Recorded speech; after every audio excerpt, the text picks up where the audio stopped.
Assalamualaikum warahmatullahi wabarakatuh.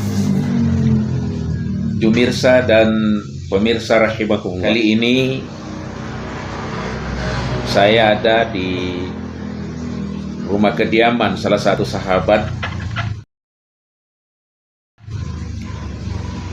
Saya menganggap beliau ini adalah orang yang sangat luar biasa, dan beliau juga orang yang persisten di dalam menekuni dunia usaha manapun, tidak terikat oleh satu usaha. Kalau dia sudah lakukan itu, pantang baginya menyerah. Tentu kan punya cerita panjang, tidak mungkin instan. Tapi sebelum itu mungkin kita juga bincang-bincang, kita ingin mengenal sosok beliau lebih dekat. Assalamualaikum warahmatullahi wabarakatuh. Waalaikumsalam warahmatullahi wabarakatuh, Ustaz. Ini Pak Aldi ini. Terus terang saya ini bertanya-tanya, kok bisa seperti ini ya? Punya rumah yang nilainya miliaran nih. Terus kemudian saya tahu pernah saya jalan-jalan, pemirsa, di belakang sana itu ada kebun apa.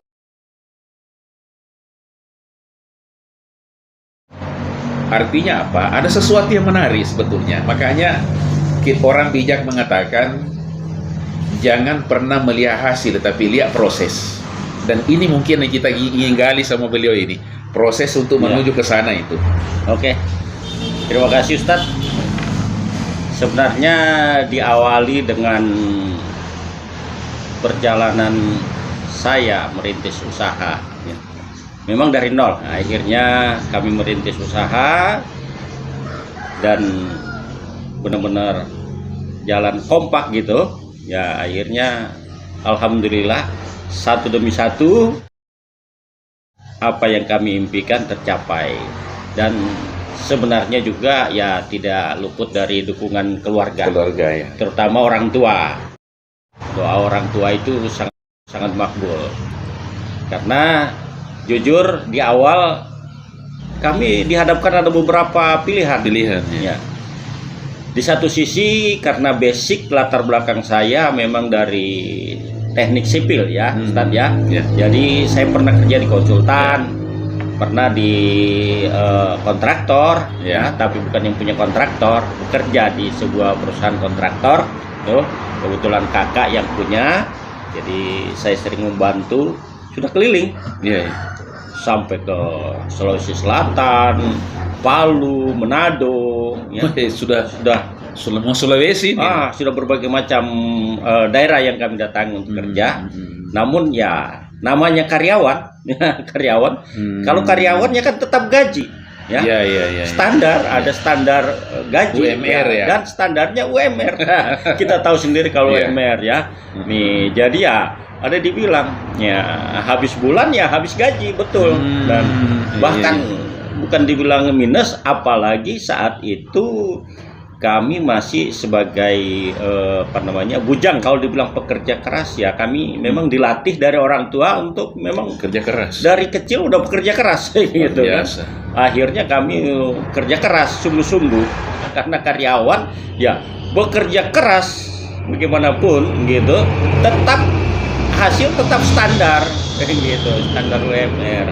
Akhirnya kami pulang ke daerah kami. Waktu itu kan saya di Palu ya. Habis dari Palu terus ke Sulawesi Selatan. Sulawesi Selatan pulang ke daerah. Ya jadi sebenarnya begini. Yang namanya bekerja itu artinya kita kan masih punya atasan.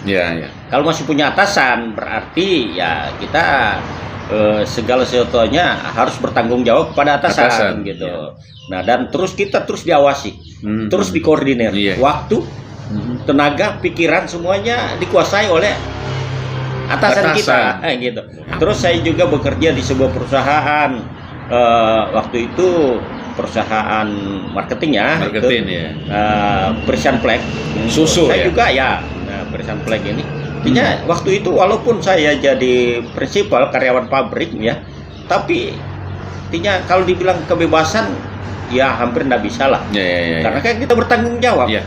Betul, kan? betul, betul. Akhirnya waktu itu saya coba serius, saya maksimalkan waktu, artinya tanggung jawab penuh apa yang kita diberikan, gaji, ya kita harus bekerja secara maksimal juga. Gitu. Jadi kalau dibilang kebahagiaan, ya dia bilang bahagia sih tetap bisa kita yang ngatur. Cuman kalau yang saya rasakan kebebasan yang mungkin tidak ada. Oh, kebebasan. Setelah jadi karyawan ya, kebebasan. Intinya mau kemana-mana gitu kita harus minta izin. Cuti pun juga terkadang ya ada waktunya gitu kan. Itu kayaknya gitu Ustadz ya. Jadi antara kebahagiaan dengan kebebasan ini rupanya itu masing-masing punya tempat tersendiri ya. Ya, kayaknya masing-masing punya apa namanya porsinya sendiri. Porsi sendiri-sendiri. Oke, menarik sekali nih pemirsa. Yang kita ingin gali nih. Ya. Karena dulu bekerja di beberapa perusahaan kontraktor lah, di beberapa pokoknya banyak perusahaan-perusahaan itu bahkan keliling-keliling Sulawesi. Tuh.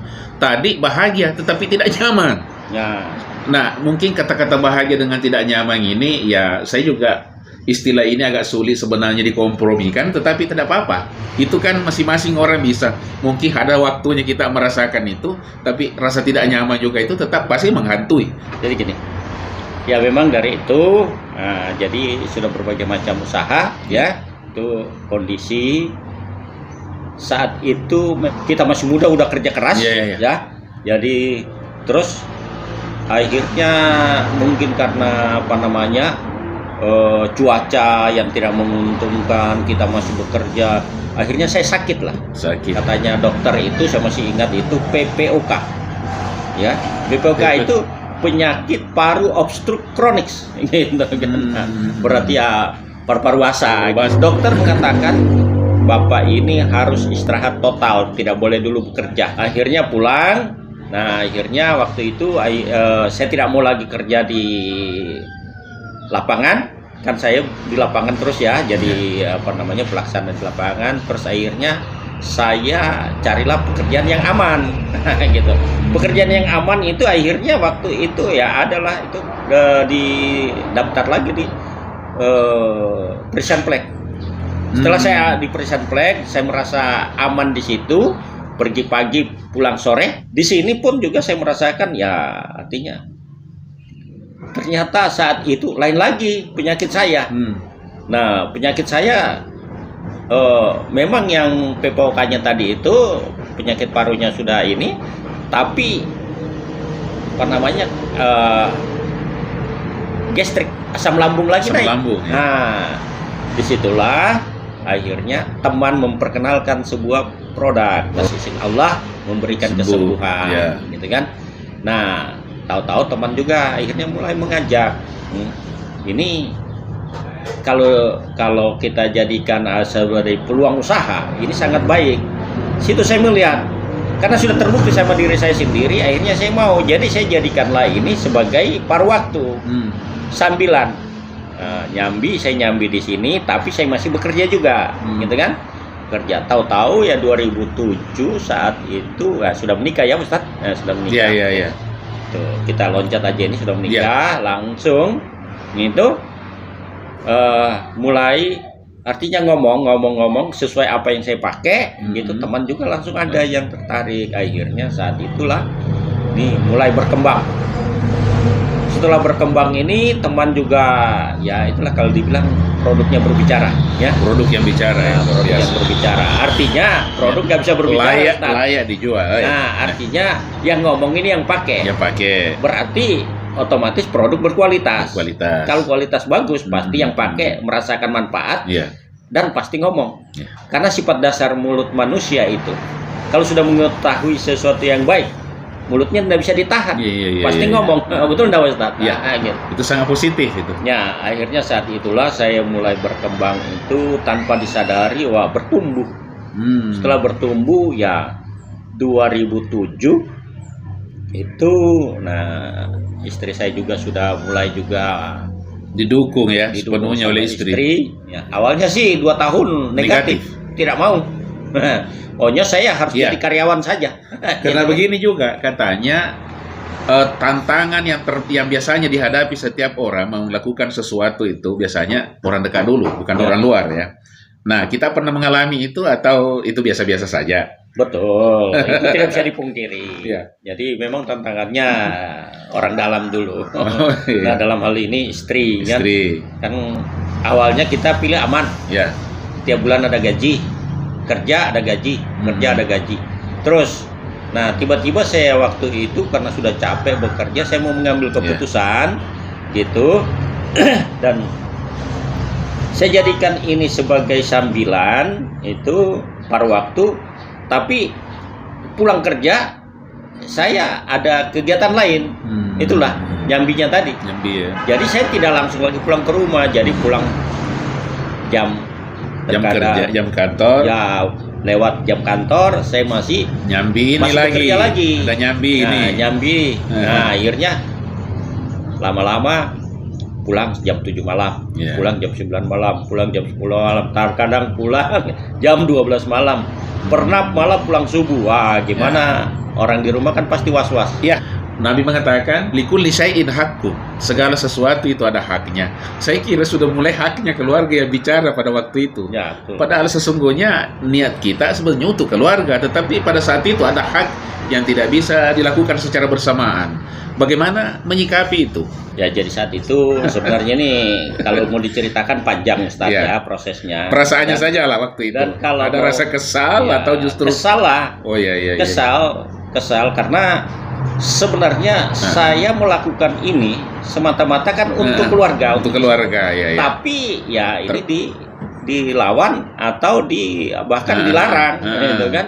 Ini niat sebenarnya adalah untuk menambah penghasilan, gitu kan? Iya. Untuk menambah penghasilan karena dengan maaf ini, karyawan kan gaji terbatas. Kan? Sementara kita sudah mulai ada anak waktu itu ya, itu sudah ada anak, terus harus membeli susu, harus ini kan, terus banyak lagi kebutuhan lainnya. Jadi harus mencari sambilan. Jadi betul yang dikatakan, nah. Kalau kita ini terkadang orang-orang terdekat yang terlebih dahulu itu yang akan negatif dan yang akan sebenarnya mereka bukan negatif dalam hal yang jelek, benar, karena mereka sebenarnya sayang kepada kita, gitu, supaya kita tidak salah jalan atau tidak salah langkah. Tetapi kan kita yang mengetahui sesuatu yang kita lakukan ini. Benar-benar kita sudah amati, kita sudah teliti, dan kita sudah melihat benar-benar ini baik, maka saat itu saya bismillah dengan niat gitu kan, benar-benar untuk jadikan ini sebagai usaha sambilan yang terus saya lakukan secara kontinu. Oke. Tadi kan katanya sangat didukung oleh istri, bahkan kesuksesan ini perang istri tidak bisa diabaikan di balik itu. Tapi ini kan negatif, sejak kapan bisa diyakinkan ini istri? Ya, tadi yang saya bilang negatifnya 2 tahun. 2 tahun? Ya, 2 tahun. Karena memang belum ada hasil. Persoalan itu kan ya. Belum bisa diyakinkan karena belum ada hasil. Ya. Jadi 2 tahun karena merintis belum ada hasil. Kan sama bercocok tanam, Ustaz. Kalau bercocok tanam, apakah saat ini kita menanam, besok sudah harus luar biasa petik hasil? Belum kan? Ada proses kan yang kita harus. Nah, saat itu mulai setahun masih awalnya masih kalau marah kita masih bisa redam marahnya gitu kan. Kalau mengomel kita masih bisa tahan gitu. Nah, suatu saat itu 2007 lah tadi itu 2005 sebenarnya baru mulai menjajakan gitu. Tapi seriusnya sebenarnya saya karena sudah merasakan hasil produknya 2006. 2006. Walhasil alhamdulillah dengan itu 2006 itu saya mulai serius. Nah, 2007 saat itu berarti istri negatifnya 2005, 2006. Ya, 2 tahun. Pas yang ke 2007 karena waktu itu ya sudah masuk di rekening, hasilnya ada 15 juta sebulan. Maka sudah mulai istri tersenyum. Luar biasa pemirsa. Inilah yang saya maksud tadi ini, bahwa sebetulnya orang bijak itu ketika melihat seseorang sukses dan ingin juga seperti itu, kita jangan melihat kesuksesan, tapi itu yang perlu digali adalah prosesnya. Nah, barangkali setelah ini kan mungkin kalau kita mau satu-satu pasti panjang sekali. Tapi kita ingin simple, artinya pemirsa juga ingin tahu bahwa ternyata ada cara efektif untuk kita meraih kesuksesan itu, dan ini sikap ini yang benar. Mungkin yang perlu kita tahu nih, bahwa di balik itu tadi kesuksesan itu kan pasti dukungan istri, walaupun memang sebelumnya 2 tahun itu lamanya harus negatif dulu, kan tidak apa-apa, daripada positif dulu baru negatif kan begitu. Kan ada orang mengatakan begini, lebih baik hampir gagal daripada hampir sukses. Hampir sukses. Ya, saya kira. Nah, tadi setelah melihat hasil, ya akhirnya istri ini saya mulai ikutkan ke training binaan. Nah, disitulah ternyata yang membuka pola pikir dia itu untuk positif. Setelah pulang dari training itu, langsung dia mencari orang tuanya, minta maaf, minta restu, terus dia ketemu mencari saya saat itu juga, langsung mencium dari ujung kaki sampai ujung rambut, gitu kan, dan menangis, minta maaf, minta restu. Dan mengatakan saat itulah pertama kali saya dengar kan istri saya mengatakan, "Ayah, saya akan bersama-sama dengan ayah untuk serius menjalankan usahanya ayah." Kan? Jadi saat itulah saya langsung memeluk dia dan saya cium di jidat. Saya bilang, "Oke lah, kita sama-sama." Nah, akhirnya saat itulah istri positif, dan setelah istri positif kami jalan bersama-sama gitu kan, itu, dan kami satukan visi dengan misi kami satukan visi dan misi kami satukan. Akhirnya yang terjadi saat itu mulai ada peningkatan kan? Luar biasa. Setiap bulan naik, setiap bulan naik, setiap bulan naik, setiap bulan naik. Alhamdulillah, mulai satu-satu impian kami mulai terwujud.